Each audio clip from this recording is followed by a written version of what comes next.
Hey everyone, welcome back to the channel. Today we are diving into the latest League of Legends dev update, and oh boy, there is a lot to unpack. The Riot team dropped some big news and I'm super excited to watch this video with you all and share my thoughts, especially on the WASD movement system they are testing. It's a game changer for new players and I have got some mixed feelings about it, both good and bad. They also touched on smurfing and boosting, which honestly deserves its own video because it's such a massive topic. For now, I will sprinkle in a quick take on that, but let's focus on WASD movement and how it could shape the experience for newbies stepping into Summoner's Rift. I want to make more videos like this in the future, so if you have a topic in mind which I should be covering, then let me know in the comments and I will make sure to actually make a video on that topic in the near future. So they have a short intro, Sinzao update and new skins. Obviously they have to make new skins. Sinzao will receive a new skin and in short he will receive a visual update as well, even though I don't think he needs one. But anyway, this is how Riot works. They think Sinzao has a lot of potential. Old skins will come back into the shop, which are no longer available in the near future as well. So if you're a Sinzao fanboy and you enjoy this champion, then definitely keep an eye on this, especially if you want to pack some of his old skins. We also get Doombots back, which is insanely good. I'm gonna be honest, I enjoy playing Wolf, but I want to see more game modes in the future, and Doombots actually used to be super fun. If you're a veteran player, you know what I'm talking about. We haven't seen Doombots for a while now, for many years, and finally now it's back. So we have a key update that we want to talk about that we believe will help new players in particular. WASD controls. Hold on, Andre. Is it WASD? Is it WASD? Is it WASD? Is it what's up? I don't know, chat. Let us know. But for now, what are you gonna call it?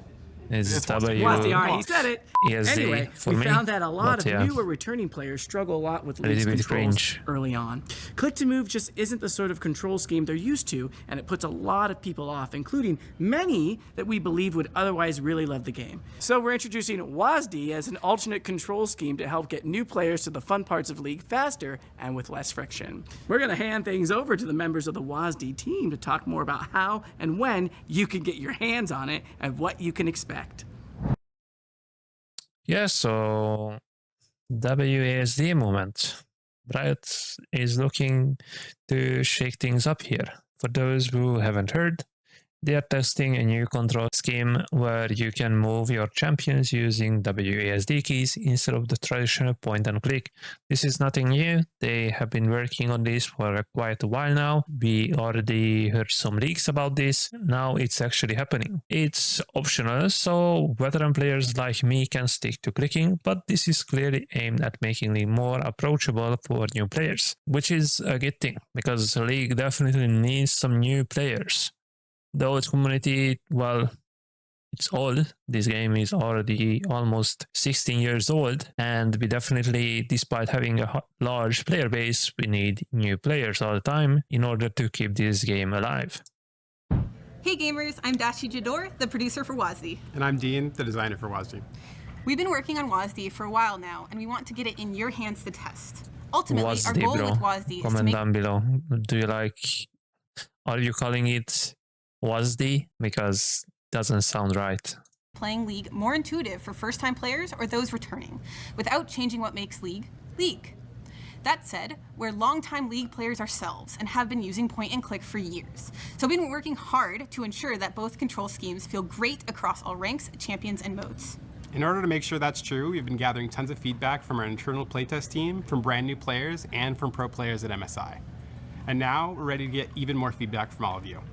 WASD is going to come to PBE in the next few patches, and it'll stay there for an extended run. Okay, so this is nice. We can test it on PB. My only problem with PB is that it's not available for EU. I mean, it is, but you have to play with a really high ping. So even if it feels smooth, for those who are testing it on the NA server, for us from EU, it won't feel smooth because everything is just so delayed. You're gonna play with over 100 ping, which is just simply not smooth. But I'm gonna test this and definitely make a video on testing out WASD movement on PB, even if I'm gonna have high ping for you guys and tell you my honest first impression on that movement. And definitely it will be more enjoyable when I'm gonna be able to test it on the live server, even if it's just for the normal games, because first I don't want to see it in ranked, and I'm sure they won't release it in ranked too soon either, because they have to test this a lot. Taking a slower than usual rollout where we'll start on PBE, we'll move to unranked queues, and eventually into ranked. Our goal is to make sure we have basically what I said. They're gonna release it for the normal games first and slowly in ranked as well if people are actually enjoying it, which could be fun, but I want to see. time to gather feedback and act on it before. I feel like for some champions, like personally for me as a Grace player, this can be clunky as hell, but I want to see and test it for myself. Or a full release. We're rolling it out this way because we want to make sure that we can catch any bugs, unintended interactions, and to ensure that your ranked games aren't disrupted by someone WASD-ing into walls. We've discovered and resolved a lot of edge case scenarios while in development, so we're hopeful we got rid of the most atrocious bugs. One of the earliest bugs led to a few playtests where Nunu could do this sick 180 instantly while snowballing, and that unlocked a new fear for many of us. Now, let's talk about balance. Our goal. Yeah, like for some interactions, for some champions, this will be really hard to balance out. And I want to see how are they going to do that and replicate mouse movements, which will be really hard. I'm not into coding, I'm not a developer or anything like that. So anyone who is familiar with this, with coding and such, let me know in the comments if you are familiar with this and how this could potentially work for League as well. Is to make sure WASD is an awesome way to play League for the players who want it, but no one should feel forced to switch control schemes just to stay competitive. One thing we'll be keeping a close eye on is how WASD affects balance between moving and attacking, especially at high attack speeds. With point and click, kiting or chasing someone down while attacking takes serious precision, and WASD controls can make this a lot easier.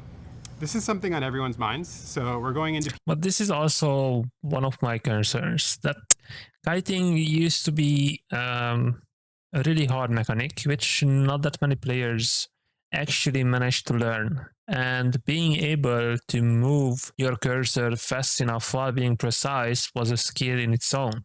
And now they are somewhat removing that skill, which veteran high-low players already have. So those players practiced for months, for even years, trying to perfect their kiting. That's why ping matters in League as well, that if you have a high ping, you can't be efficient with your kiting. And now they are just simplifying that. So basically from now on, thanks to WASD, now all your kiting will be that you are pressing your S to move backwards, or like AS, whatever, in whatever direction is backwards for you, while having your cursor in front of your character and shooting your opponent. And this will be a really easy way of kiting if this is how it will work. PBE very aware of it, and we'll be ready to make adjustments if we need to. Beyond WASD movement and improving the way the champion feels while in WASD, we feel there should be a few other things that can be improved for both control schemes. So we're making some updates to those spaces, like key binding. So let's watch this, and I'm actually gonna explain my thoughts about this, the good and the bad things, the potential pitfalls for new players and the potential bad things for veteran players as well. And camera. For key bindings, we're exploring a lot more finite controls for players to be able to set whatever they want. For example, we'll let you bind the left click on your mouse without having to edit your system files for the first time in League's history. We're also adding a new version of locked camera called dynamic locked camera. This is also weird for me because we noticed that for some reason the Riot client loves to forget our settings. So just adding more settings into League could mess up all this crap.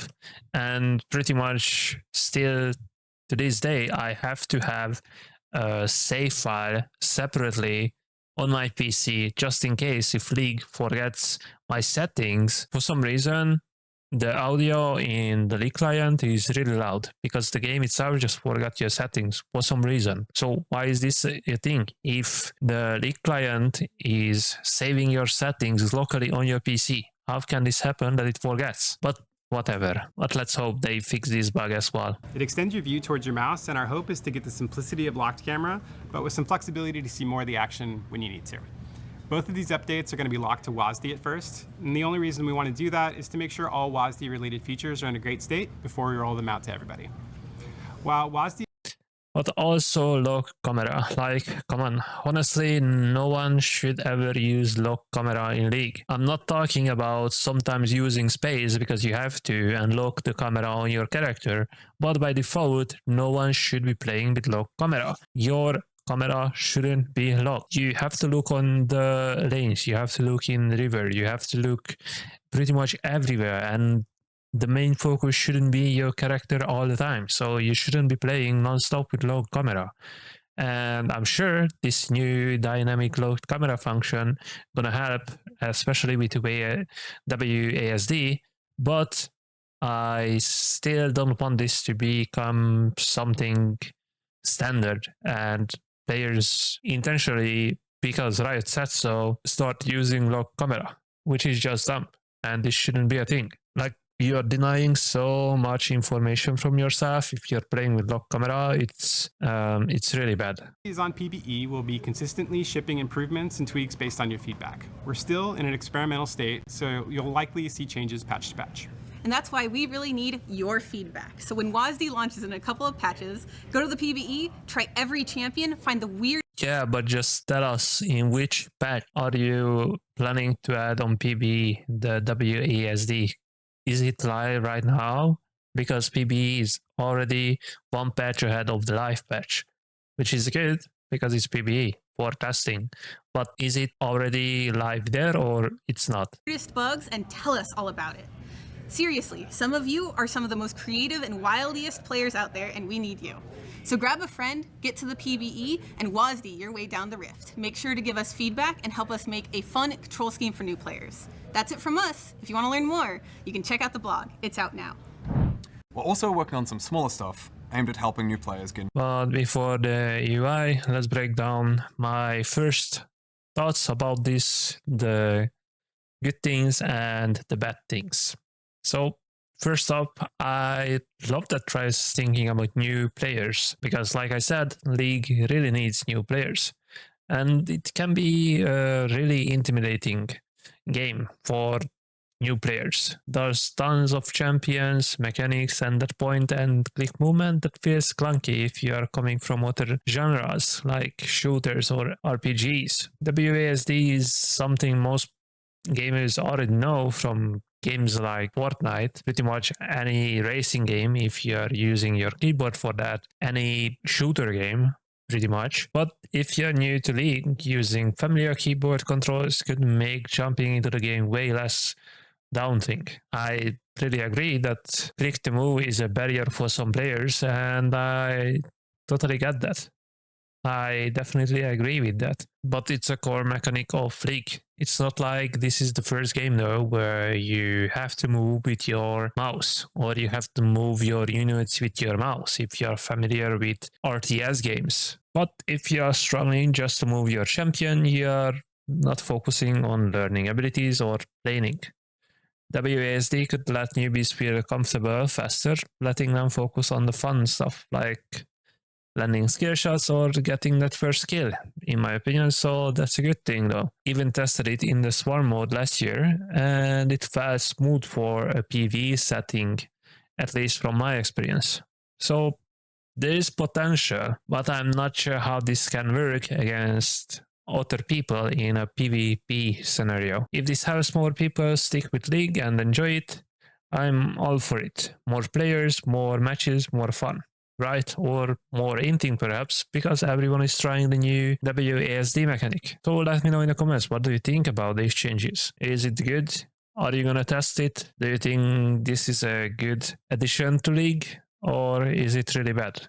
Let's start a discussion in the comment section, or perhaps on my Discord server. You're gonna find a link for that as well in the description. WASD sounds great for accessibility. I'm worried it could create some confusion for new players as well, not just for the veterans, because veteran players already have muscle memory with the mouse clicking. So most likely, unless I really enjoy WASD, I will stick with the mouse control, and it might feel really clunky for some champions, like I said before, like for my Graves. League is already a complex game, and adding a second control scheme might make it harder to learn.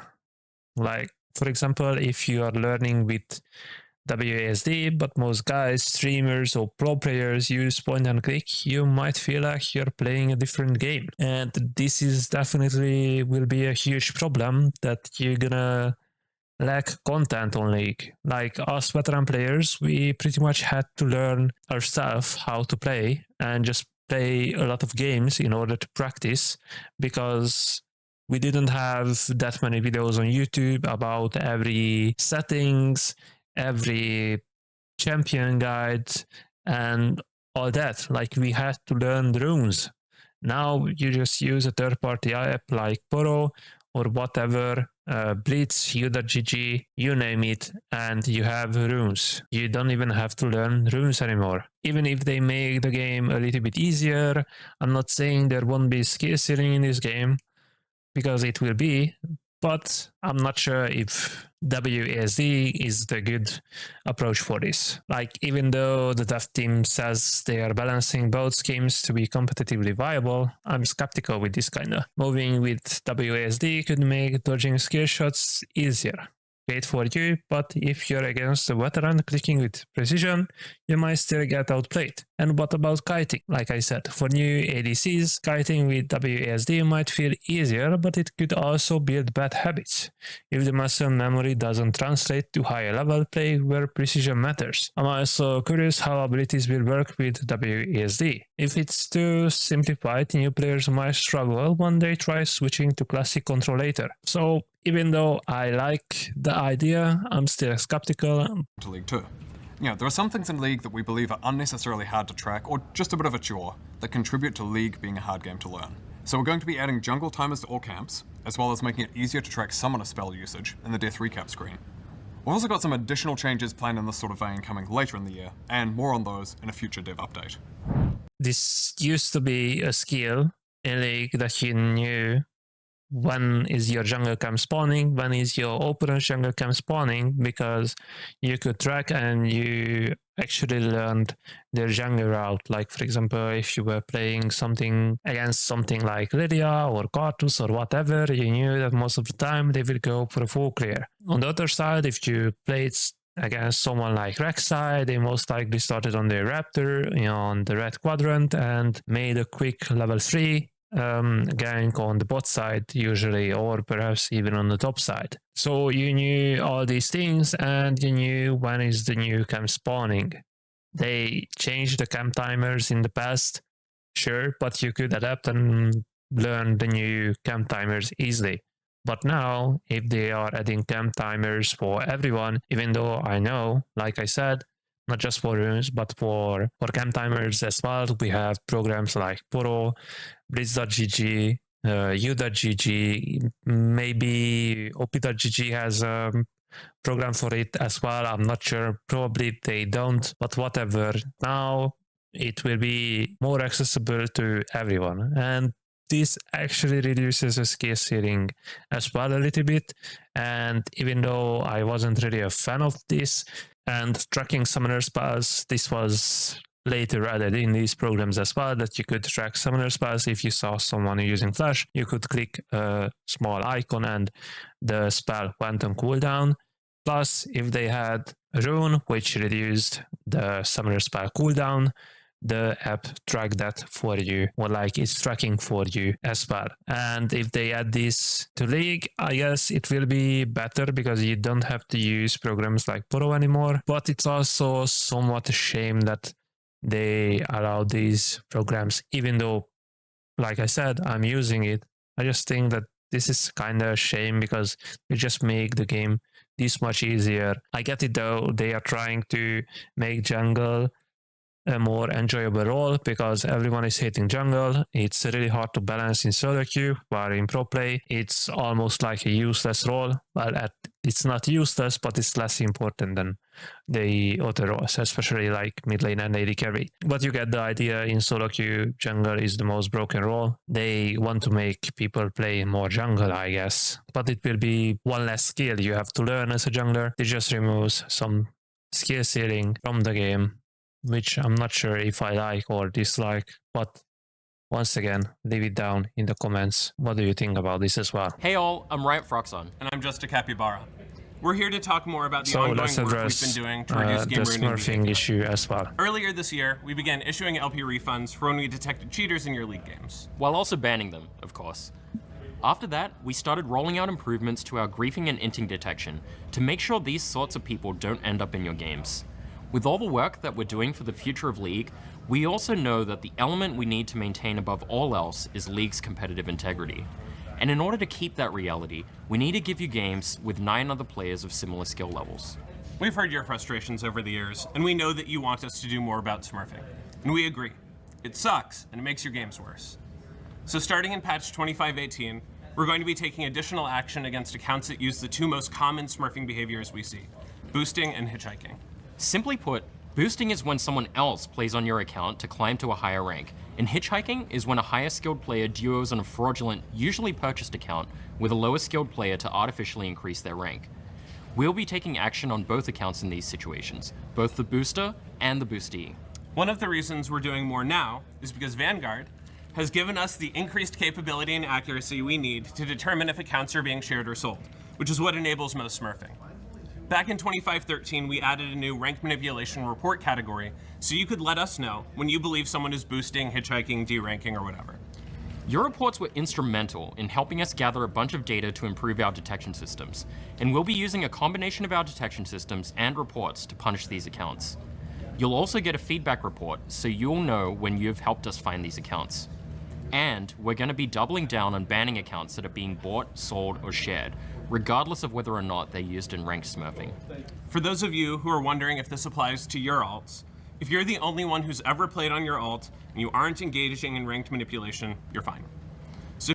Let's say you're a full-time booster, you have basically infinite time in your hand and you can easily just look to level up an account. I know it sucks, you have to get it to level 30, so it's quite annoying. But let's say if you're a content creator and such, you're gonna level up that account anyway, just for educational purposes, and still smurf and destroy people in the lower divisions until Riot matchmaking actually fixes your account in a way that you are facing similar players to your skill level. But that can take a while, because if you are a challenger player and you are smurfing on a new account, you're gonna start in a pretty low division. Smurfing and boosting deserves an own separate video in which I can talk about this problem in League more in depth. So I think this is awesome for new players, because getting stunned by a smurf in your first few games is the worst. But like, that's the thing, if you're someone new to League, you shouldn't play ranked. Whenever you reach level 30, you shouldn't jump into ranked ASAP, because that's just a really bad thing to do. You will get destroyed, you will destroy your MMR of your account, and then you're gonna hear like you're gonna gain a really low amount of LP, like 15 LP or so, and you're gonna search on Reddit or whatever how to fix your MMR, and a lot of people are gonna say that, okay, let's do a new account for that to fix your MMR. But then you start a new account, you level it up, you play 100 or 200 games. I don't know how many games you need to level up a new account from level 1 to level 30, but still you're gonna play those games, just level it up again, jump into ranked, and boom, same thing happens, because you overall have like less than 500 games in League. And if you are new to League, what I recommend is to try every role, try as many champs as you can, because we have weekly free champions, so that's a good thing. And watch guys as well, but you don't have to stick to guys that much. Just play the game, have a feel for it, and once you decided which lane, which role you like the most, then you can narrow it down to some specific champions and try different champions to that position. Thinking about this, I might have to make a video on its own on what to do if you are a new player in League. But yeah, back to the smurfing problem. I think that allowing players to have alt accounts on which they can smurf is already a problem, because Riot itself allows players to smurf. I know they want to address the boosted accounts and want to remove all the bots or botted accounts from the game, which is a really good thing and I really appreciate it. But even though Riot's already using Vanguard to spot this, they could layer on more tech-driven safeguards, use device and hardware fingerprinting.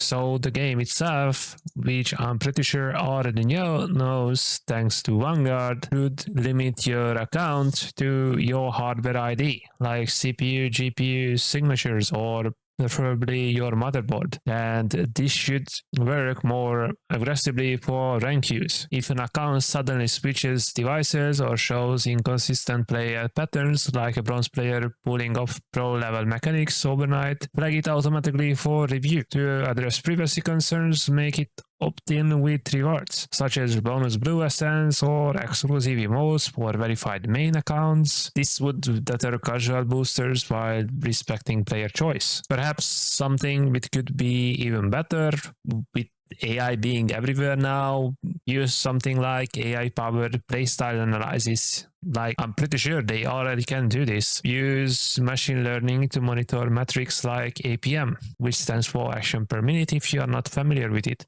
Like for scale shot accuracy and decision-making patterns, if there's a drastic shift, for example, passive farming in jungle from aggressive ganking style randomly. Like, I know if you are, let's say you're playing Lilia and the next game you're playing Lee Sin, you're gonna be more aggressive because that's just the nature of your champion. I get that, but that's not the point how you can address these problems. On your account, and for example, if you made 5 ganks in the past, on average, in your rank games, in the first 10-50 minutes with your ganking junglers, and then randomly someone else plays on your account and they are consistently making 7, 8, 9 ganks before 50 minutes mark, that can trigger the system and say that, oh, look, someone else might be playing on that account. Or even if you are playing consistently farming junglers and randomly you become way more efficient. Instead of having 5 CS per minute, you start to have 8-9 CS per minute. Also, penalties should scale. Start with temporary rank bans for first offenses, escalating to permanent account suspension, and even IP hardware bans for repeated violators. But I think for like after the 3rd or 5th offense, you really should get banned. If you are not learning after 3, 4, 5 bans, and I'm talking about boosters on Smurf accounts, not talking about being a toxic shit, that's whatever. If you get eventually permaban for that, whatever. You shouldn't get IP or hardware banned for being a toxic shit. That's just your thing, and that's whatever. I'm talking only about being a booster, using someone else's account to boost it and boost someone else, or boost that account or whatever. I don't think that smurfing is the main problem with League. Like, sure, some content creators will smurf sometimes, but the biggest problem is boosting itself is not the fact that someone decides to smurf in Platinum when they are in Masters or Grandmasters or even Challenger for educational purposes, or just to have some fun, and they play a few games, and if they are winning, unless they are trolling, they're gonna win, and you won't face those people anyway. But yeah, it's a great start, and targeting queuing with Smurf to climb is smart. But Smurfs often just create new pre-accounts, so they could disrupt that cycle as well. I think this is already a thing for Valorant, that it requires phone number or email verification tied to ranked eligibility. It's limiting one ranked enable account per verified method, and I think Riot should allow 2 phone numbers. You already had to do this in the past, I believe, for Clash. So why not just do this for ranked as well? Do this for ranked as well. And perhaps everyone has 2 phone numbers in their family. Like, you just take your dad's phone, use that phone number to create an alt account, and that's it. But at least you cannot make 20, 30, 40 accounts and just sell it for boosters or whatever. So this can easily prevent it, in my opinion, because this is already common in other competitive games. Plus, if you want to reward good play and want to punish griefing, you could, I guess, reward loyalty to main accounts with escalating bonuses, like perhaps a small amount of RP if you played, I don't know, 100 games without being reported, exclusive skins for high playtime on a single account, or whatever. This could shift the culture away from smurfing for fun or ego boost, making it less appealing compared to grinding on your primary. But obviously for this, Riot should make good skins and such, which nowadays they pretty much refuse to do. But that's just my thought process. But anyway, this is already a long video. The video is done. I somewhat like and also dislike WASD. Let me know in the comments, what do you think about this? For new players, it's a fantastic way to make League feel more intuitive and less like you're fighting the controls. If it brings more people into the game, that's a win. But I'm not sure if this alone will solve the problem that people are leaving League or that new players are not joining League. The toxicity is probably the main reason why people avoid this game, or perhaps they never started because the learning curve is massive and it's not just about controlling your character with a mouse. So yeah, I'm worried about the learning curve, whether it will create a divide in how newbies approach the game compared to the established meta. Riot's got a tough job balancing this, and I'm glad they are starting with PB to iron out the kinks. I would love to hear your thoughts. New players, would WASD make you try League? Drop a comment and let's keep this convo going. Don't forget to like and subscribe, and I will see you in the next one. Maybe we will talk smurfing and boosting next time more in depth.